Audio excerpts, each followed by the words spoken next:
Welcome to the place. This is me and my mom. We're going to talk about the concept of baby boomers being able to retire. I don't think I really need to talk much in this video. I'm just going to hand it over to you.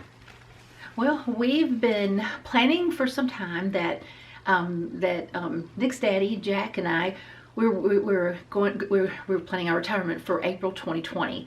So in preparation for that, saving and trying to plan and all that. And now, I mean, we're here in these last months. I mean, it isn't like 100%, but it's going. And in the process of all of this, I realized just how many baby boomers are trying to plan retirement. They're in retirement. I'm 61 and Jack's 62 right now, and so in trying to think about all that. But we're having a lot of people talk to us and say, I wish I could retire, but I have to pay my daughter's car payment. I have to pay my son's house payment, and I realize how many baby boomers children are dependent. How many the children of the baby boomers are dependent on their parents. And I thought I have seen a lot of this working at a financial institution. I saw a lot of that, and I just thought, well, that was just kind of closed in just to that area, just to that, and I really didn't think anything about it. But then as my husband too was telling me, there was a lot of people that he works with was saying, I envy you. I just envy you that you're actually getting that close, and I wish that was me, and I'm gonna have to work till I'm 70. I mean, that's what we're hearing, and we're just like, oh my goodness, how could that be? But so it's just like we've talked to a financial advisor this past week, and just a lot, just we have some homework to do, and just a lot of things to, work on and make sure of. But I think the biggest thing, what I'm appreciative for all my children, but I mean, it's really because of you all being responsible. You and Jill, Dana and Andrew, being responsible adults, being responsible. First of all, you don't even believe in a car payment. We fundamentally are opposed to believing in any kind of payment other than our mortgage payment. It goes against who we are as people. But if you all were not that, this couldn't be for us because we're not gonna let our children do without. We're not gonna let you. But if you and Jill were not responsible, Dan and Andrew were not responsible, I mean, we couldn't be in the position that we're in right now. It feels like the norm. So to put it in perspective from a generational perspective, so you're baby boomers, and then there's a generation between us called Generation X, which is only like a 15-year generation. And then in 1981 started officially millennials, which I was born in April of 81, but some would debate whether it's 83, 85, something like that. So it's almost like there's a mini generation in between me and what's after me, but still, when people think of millennials, which technically I am on paper, I guess that's the relationship, is that millennials have baby boomer parents. At least right now, that's the situation. It's interesting. So, but yeah, granted, it took a long time for us to get here where we are, to not be in debt and paying off our student loans and that sort of thing. But once we finally got out of debt, it's like we're not going to have any more payments other than our mortgage. And that the concept that debt is normal, still so many people are in that concept.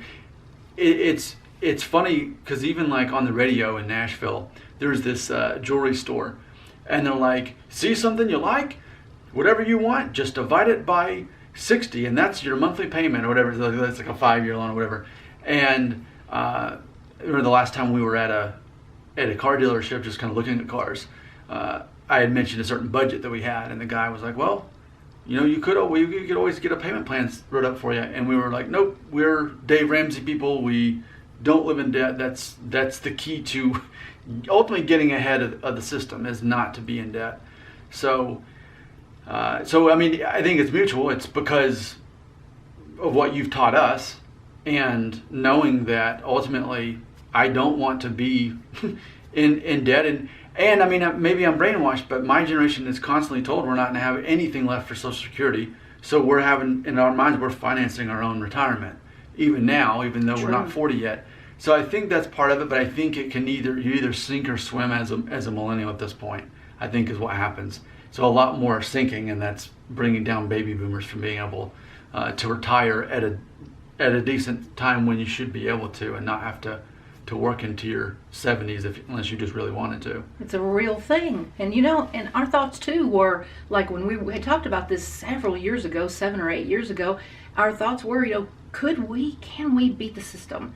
Can we beat the system? We didn't know. We really didn't know for sure. I had talked to, and then there were, working at financial institution, I had talked to several people that lived in Mentone. They retired here, and they gave me some, advice and secrets and things that we were already feeling like that's right. What are some of those things? And that was being that was just driving your paid off car. If you have a car and it runs and it's good, keep on driving that. And of course, that's the way I feel. My car's 12 years old, has 80,000 miles on it. I'm content with it. I'm happy with my car.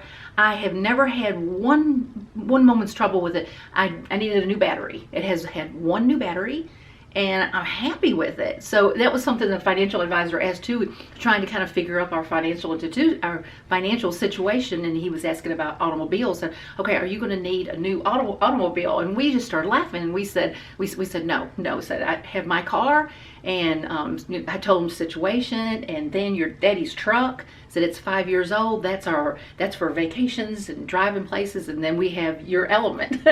So I mean, we even have an extra vehicle. Not to mention the classic cars he's rebuilding too. Yes. So at what age were you when this house was paid off? This was paid off in 5 years ago. 5 years ago. Okay. 5 years ago. About the time you got the new truck. Yes. And I mean, that's a big part of it too. Yes. I mean, and because even for us a year ago when we were starting to go into a financial advisor to start investing our money, my wife and I, our whole thing was, we got to pay off the house as soon as we can. Can we pay this thing off by the time before we're even 50? But they said, based on insurance rates at this time, you're better off putting more money in your retirement. That matters more than your mortgage at this point, basically. So that's, I think, a different thing that hasn't typically been the case.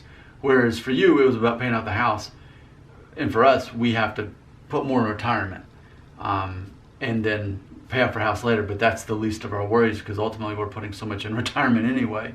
So those are things to sort out. But it's like, if you're not proactive about this, yes, then I think you sink, or you're not going to get ahead of the system. You have to really have a plan. And it is interesting that you, and then me, and then my sister and her family were all in this situation. And it's not simply like, well, we're great, look at us. I mean, definitely God has blessed us, but also we've been very proactive in how we've been thinking and managing and running everything, and not just wasting money, and really to where we're tithing 10% too. I mean, I know that's something we all do as well, and I don't think that's a coincidence. It's funny, because even for people who don't even believe in God, if you're putting aside 10% to give to other people, that shows discipline on your part. It's a signal that you're really good at managing your money and really caring where it goes. If you can afford to give the first 10%, but it's not always about affording it. Because my wife and I were doing that even when financially we weren't doing well at all. But that was something we were faithful to believe that we especially needed to do it then. And of course now, within a decade's time, everything has swung the other way, and we're making about double the income we were 10 years ago, and to see all that. So we don't love money. It's not like today at church they were talking about Ecclesiastes and the love of money, and that you'll never be happy if you love money. I don't love money, but I love the knowledge of knowing how to manage the money, and knowing ultimately it's a big part of getting ahead, especially in American culture right now. You can look at the generations to see baby boomers are in danger of not being able to retire in time. Millennials are in danger of having nothing left for retirement if we do have no retirement through Social Security. And there's still people my age and older than me in their 40s, they're still paying off college loans. So, we finally got done with that about 5 or 6 years ago. So those are all things you have to be aware of. You can't just go with the flow and hope it all works out. Like, maybe before you could do that, you can't do that anymore. So there's the conversation starter. If you have something to chime in or to add, we have a comment section below. And you never know, something you might say could lead to another video that we do. Thanks for watching. Thank you. Have a good day.